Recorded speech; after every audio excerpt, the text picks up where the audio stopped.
Hi, Aqua Roomers. It's time for chapter reading. So, yesterday, cowboys came across the prairie. hmm And they're taking the cattle to Fort Dodge. And Laura listened to them. She looked at them with their wide hats and their bandana around the neck they could pull up to keep the dust out, and their leather leggings on.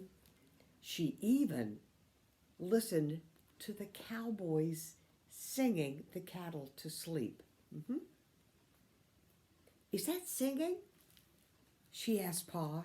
Yes, Pa said. The cowboys are singing the cattle to sleep. Now hop into bed. Laura thought of the cattle lying in the dark ground in the moonlight and of cowboys softly singing lullabies. The next morning, when she ran out of the house, two strange men were sitting on horses by the stable. They were talking to Pa. They were as red-brown as the Indians, but their eyes were narrow.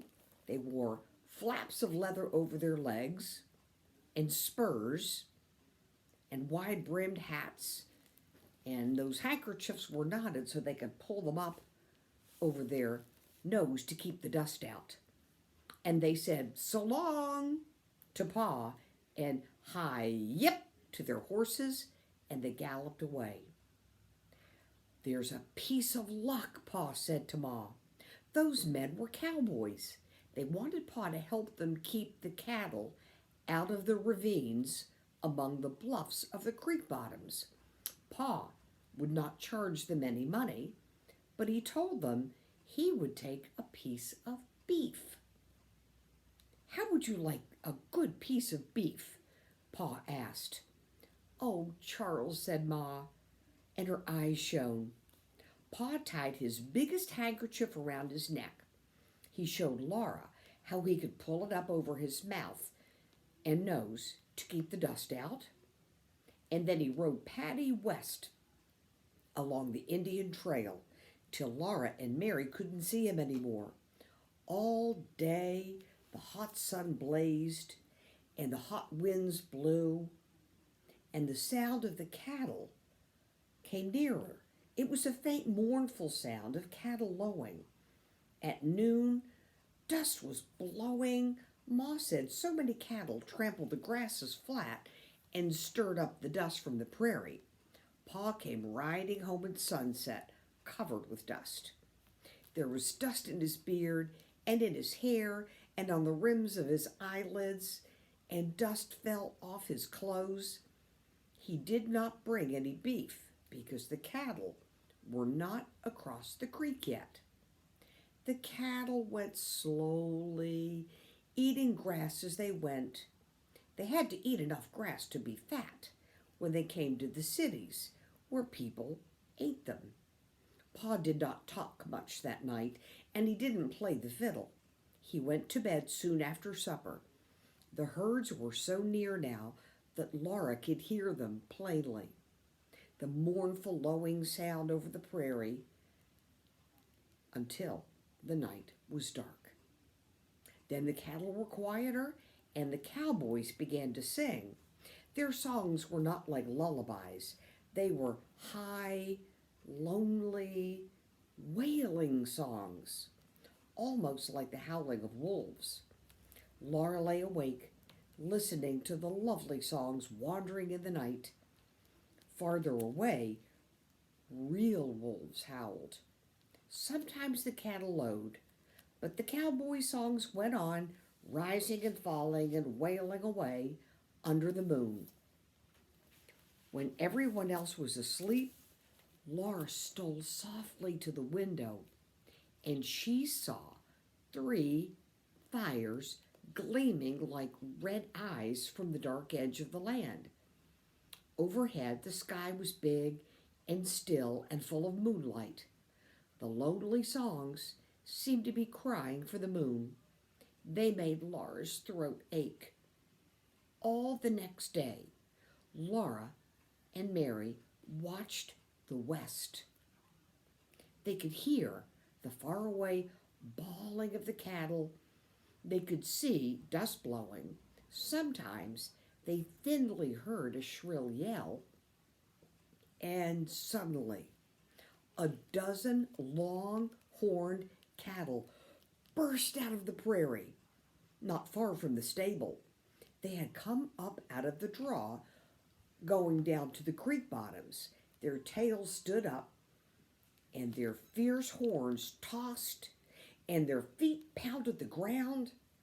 A cowboy on a spotted Mustang galloped madly to get in front of them. He waved his big hat and he yelled sharp, high yells. Hi, hi, yay, yay, hi! The cattle wheeled, clashing their long horns together.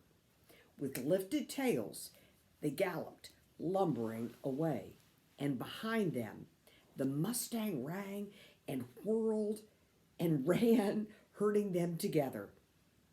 They all went over a rise of ground and down out of sight. Laura ran back and forth, waving her sunbonnet and yelling, hi, yay, yay, yay, till Ma told her to stop. It was not ladylike to yell like that. Laura wished that she could be a cowboy. Late that afternoon, 3 riders came out of the west, driving one lone cow. One of the riders was Pa on Patty. Slowly they came nearer, and Laura saw that with the cow was a spotted calf. The cow came lunging and plunging. 2 cowboys rode well apart in front of her. 2 ropes around her long horns were fastened to the cowboys' saddles. When the cow lunged with her horn toward either cowboy, the other cowboy's pony braced its feet and held her. The cow bawled, and the little calf bleated thinner balls. Oh, I have to show you the picture. Wow. Now you know why they're called longhorn cows. Look how long their horns are. So this cowboy has his rope tied to one horn. That cowboy has the rope tied to the other horn. So if the cow tries to get away or go for one of the cowboys, the other cowboy can pull the rope. And do you see? Look, she's really a mom, and there is her little calf. My goodness. Yeah. I'm sure she doesn't like to have her horns tied. When the cowboys held on to the rope, that cow lunged, and they could stop the cattle from going after the cowboy. Yeah. Ma watched from the window while Mary and Laura stood against the house and stared. The cowboys held the cow with their ropes while Pa tied her to the stable. They said goodbye and rode away. Ma could not believe that Pa had actually brought home a cow, but it really was their own cow. The calf was too small to travel, and the cow would be too thin to sell. So the cowboys had given them to Pa. They'd given him the beef, too. A big chunk was tied to his saddle horn. Pa and Ma and Mary and Laura and even baby Carrie laughed for joy. Pa always laughed out loud, and his laugh was like great bells ringing. When Ma was pleased, she smiled a gentle smile. That made Laura feel warm all over. But now she was laughing because they had a cow. "Give me a bucket, Caroline," said Pa. He was going to milk the cow right away. He took the bucket, pushed his hat back, and he squatted by the cow to milk her. And that cow hunched herself and kicked Pa flat on his back. Oh my goodness. Oh, she does not look happy, does she? Does not want to be milked. Oh, what is Pa gonna do? Pa jumped up. His face was blazing red and his eyes snapped blue sparks. Now, by the great horn spoon, I'll milk her, he said. He got his axe and he sharpened 2 stout slabs of oak. He pushed the cow against the stable and he drove those slabs deep into the ground beside her. The cow bawled and the little calf squalled. Pa tied poles firmly to the posts and stuck their ends into the cracks of the stable to make a fence. And now the cow could not move forward or backward or sideways, but the little calf could nudge its way between its mother and the stable. So the baby calf felt safe and stopped bawling. It stood on that side of the cow and drank its supper. And Pa put his hand through the fence and milked the cow from the other side. He got a tin cup almost full of milk. We'll try again in the morning, he said. The poor thing's as wild as a deer, but we'll gentle her. We'll gentle her. The dark was coming on. Nighthawks were chasing insects in the dark. Bullfrogs were croaking in the creek bottoms. A bird called, "Whip, whip, whippoorwill." "Hoo, hoo," said an owl. Far away the wolves howled, and Jack was growling. The wolves are following the herds, Pa said. Tomorrow I'll build a strong, high yard for the cow, one that the wolves can't get into. So they all went into the house with the beef. Pa and Ma and Mary and Laura all agreed to give the milk to baby Carrie. They watched her drink it. The tin cup hit her face, but Laura could see the gulps of milk going down her throat. Lulp, lulp. She swallowed all that good milk, and then she licked the foam from her lip with her red tongue, and she laughed.